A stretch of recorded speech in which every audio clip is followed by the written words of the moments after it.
This video shows how I install a door with concealed hinges from start to finish.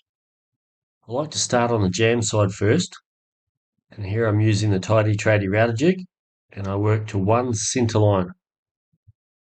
This jamb had a shadow line around it, but it was also extra thick, so it worked out good.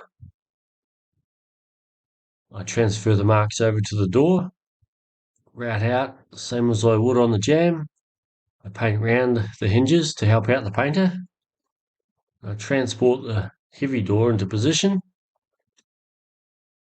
I removed the rear casing on the hinges and fitted them into the jamb, and then that way I can just pick the door up and place it straight in, and the little hooks hold it in position.